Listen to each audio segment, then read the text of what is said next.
ఈరోజు ఆలపాటి రాజా గారి మరి నామినేషన్కి ఇవాళ జనమంతా కూడా అశేష జనమంతా కూడా మరి 33 నియోజకవర్గాల నుంచి కూడా ఉమ్మడి గుంటూరు జిల్లా ఉమ్మడి కృష్ణా జిల్లాల నుంచి ఎంతోమంది అభిమానులు మరి ఆయన అభిమానులంతా కూడా రావడం జరిగింది. ఇవాళ రాజా గారి గెలుపు నల్లేరు మీద నడక అని మాత్రం కాదు. ఎందుకంటే ఆయన చేసినటువంటి గతంలో మరి మినిస్టర్గా చేశారు, ఎమ్మెల్యేగా చేశారు.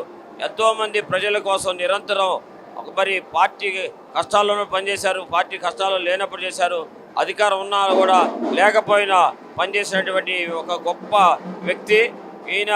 మన నిరుద్యోగులకి ఎంతో మేలు చేస్తారనే ఉద్దేశంతోనే మరి గౌరవ ముఖ్యమంత్రి చంద్రబాబు నాయుడు గారు వీరికి ఎమ్మెల్సీ టికెట్ కూడా ఇవ్వడం జరిగింది.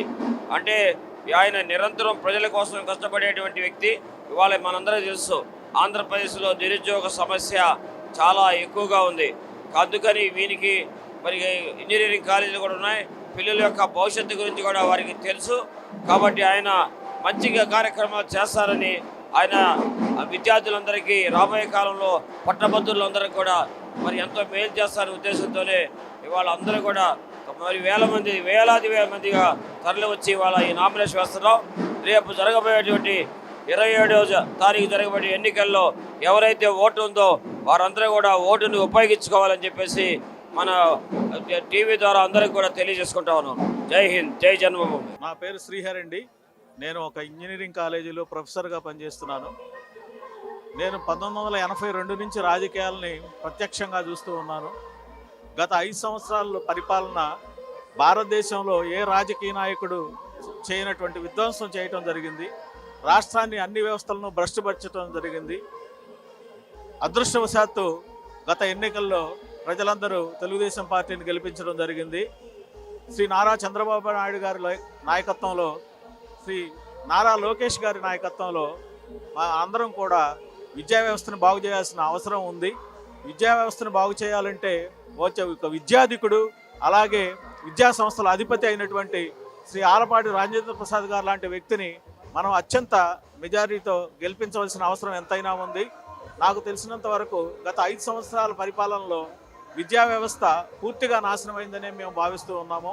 దాన్ని పూర్తిగా గాడిలో పెట్టాలన్నా,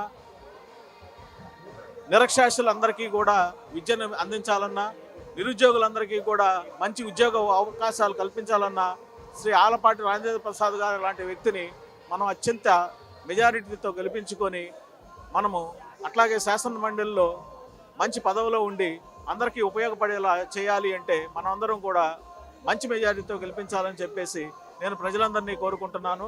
నాకు తెలిసినంత వరకు కూడా రాజేంద్ర ప్రసాద్ గారికి ఈ ఎలక్షన్లో పూర్తి మెజారిటీ 1వ నంబరు